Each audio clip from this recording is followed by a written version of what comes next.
உணவு பிரியர் அனைவரையும் டியூட்டி கேம்ப் சமையலுக்கு வரவேற்கிறோம். இன்னைக்கு நம்ம ஹோட்டலில் கிடைக்கக்கூடிய வெண்டைக்காய் புளிக்குழம்பு ஒரு பிட்டு கூட டேஸ்ட் மாறாமல் எப்படி செய்யலான்னு பார்க்கலாம் வாங்க. கொஞ்சமாக எண்ணெய் ஆட் பண்ணிக்கோங்க. எண்ணெய் நல்லா சூடானதுக்கப்புறமா 5 காஞ்ச மிளகாய் ஆட் பண்ணிக்கோங்க. 1.5 டேபிள் ஸ்பூன் மல்லி ஆட் பண்ணிக்கோங்க. 1/2 ஸ்பூன் மிளகு ஆட் பண்ணிக்கோங்க. இப்போ இதை நல்லா வறுத்து எடுத்துக்கலாம் ஒரு நிமிஷத்துக்கு. அதுக்கப்புறமா 1/2 ஸ்பூன் அளவுக்கு சீரகம் ஆட் பண்ணிக்கோங்க. கொஞ்சமாக வெந்தயம் ஆட் பண்ணிக்கோங்க, ரொம்ப ஆட் பண்ணிடாதீங்க, கசந்துரும். அதுக்கப்புறமா 1.5 டேபிள் ஸ்பூன் வெள்ளை எள்ளு ஆட் பண்ணிக்கோங்க. இது எல்லாத்தையும் ஒரு நிமிஷம் வறுத்து எடுத்துக்கலாம். அதுக்கப்புறமா 1.5 டேபிள் ஸ்பூன் அரிசி ஆட் பண்ணிக்கோங்க. இப்போ இது எல்லாத்தையுமே நல்லா வதக்கி எடுத்துக்கலாம். அதுக்கப்புறமா 10 to 15 சின்ன வெங்காயம் ஆட் பண்ணிக்கோங்க. கூடவே 5 பல் பூண்டு, 2 இனுக்கு கருவேப்பிலை ஆட் பண்ணிக்கோங்க. அதுக்கப்புறமா துருவி வச்சிருக்கிற தேங்காய் 1 கப் ஆட் பண்ணிக்கோங்க. கொஞ்சமாக மஞ்சத்தூள் ஆட் பண்ணிட்டு இது எல்லாத்தையும் நல்லா வதக்கி எடுத்துக்கலாம். ஒரு 5 நிமிஷத்துக்கு இதை நல்லா வதக்கி எடுத்துக்கோங்க. போட்டிருக்கிற எதுவுமே கருவிடக்கூடாது. 5 நிமிஷத்துக்கு அப்புறமா இதை நல்லா ஆற விட்டுறலாம். அதுக்கப்புறமா 150 கிராம் வெண்டைக்காவை இந்த மாதிரி கட் பண்ணி எடுத்துக்கோங்க. ரொம்ப பெருசாகவும் இல்லாமல் சின்னதாகவும் இல்லாமல் மீடியம் சைஸில் கட் பண்ணி எடுத்துக்கோங்க.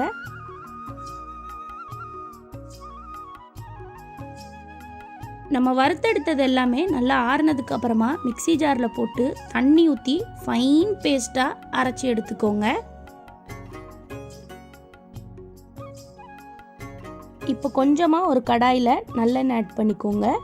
நம்ம கட் பண்ணி வச்சுருக்கிற வெண்டைக்காவை வதக்கி எடுத்துக்கலாம் கொஞ்ச நேரத்துக்கு. இதை ஒரு 5 நிமிஷம் நல்லா வதக்கி எடுத்துக்கோங்க. பாதி வெந்திருக்கணும், பாதி வேகாமல் இருந்திருக்கணும், அந்த மாதிரி வதக்கி எடுத்துக்கோங்க. 5 நிமிஷத்துக்கு அப்புறமா இதை எடுத்து இன்னொன்று பிளேட்டுக்கு நம்ம ட்ரான்ஸ்ஃபர் பண்ணிடலாம். இப்போ அதே கடாயில் கூட கொஞ்சம் எண்ணெய் ஊற்றிட்டு எண்ணெய் நல்லா சூடானதுக்கப்புறமா கடுகு நல்லா பொரிஞ்சதுக்கப்புறமா கொஞ்சமாக கருவேப்பிலை, ஒரே ஒரு காஞ்ச மிளகாவை பிச்சு போட்டு ஆட் பண்ணிக்கோங்க. பெருங்காயத்தூள் ஆட் பண்ணிவிட்டு இதெல்லாம் பொரிஞ்சதுக்கப்புறமா கட் பண்ணி வச்சுருக்கிற ஒரே ஒரு வெங்காயத்தை ஆட் பண்ணிடலாம். வெங்காயத்தை சின்ன சின்னதாக கட் பண்ணிக்கோங்க. இப்போ இதை நல்லா வதக்கி எடுத்துக்கலாம்.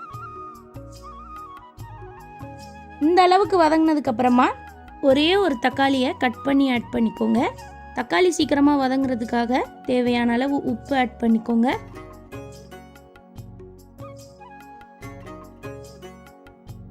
தக்காளி நல்லா மசிஞ்சதுக்கப்புறமா நம்ம வதக்கி வச்சிருக்கிற வெண்டைக்காவை ஆட் பண்ணிடலாம்.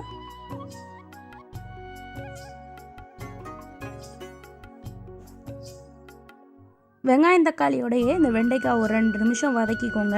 அதுக்கப்புறமா நம்ம அரைச்ச பேஸ்ட் ரெடியாக இருக்குது, அதை ஆட் பண்ணிடலாம்.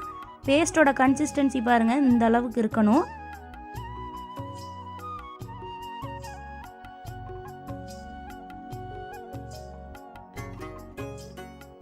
இப்போ இதை நல்லா மிக்ஸ் பண்ணி விட்டுறலாம்.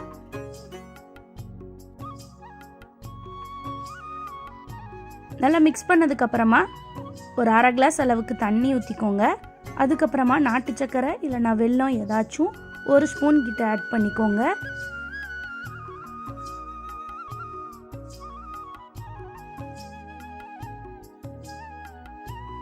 எண்ணெய் பிரிஞ்சு வந்ததுக்கப்புறமா நம்ம புளித்தண்ணி ஆட் பண்ணிடலாம். உங்கள் தேவைக்கேற்ப நீங்கள் புளித்தண்ணி கூட்டியும் குறைச்சியும் ஆட் பண்ணிக்கோங்க. நல்ல எண்ணெய் பிரிஞ்சு வரணும், அது வரைக்கும் இதை நல்லா வதக்கி எடுத்துக்கலாம். இப்போ பார்த்தீங்கன்னா ஓரளவு எண்ணெய் பிரிஞ்சு வர ஆரம்பிச்சிட்டு இன்னும் கொஞ்சம் நல்லா வரட்டும். நல்லா இந்த மாதிரி சூப்பரான கன்சிஸ்டன்சிக்கு வந்ததுக்கப்புறமா நீங்கள் ஸ்டவ் ஆஃப் பண்ணிடுங்க. இதை சுட சுட சாதத்தோடு வச்சு சாப்பிட்டு பாருங்கள். நீங்கள் ஹோட்டலில் போய் சாப்பிட்ற அதே டேஸ்ட்டில் இருக்கும். உங்களுக்கு இந்த வீடியோ பிடிச்சிருக்குன்னு நினைக்கிறேன். உங்களுக்கு இந்த வீடியோ பிடிச்சிருந்ததுன்னா மறக்காமல் டியூட்டி கேம்ப் சமையலை சப்ஸ்கிரைப் பண்ணுங்கள்.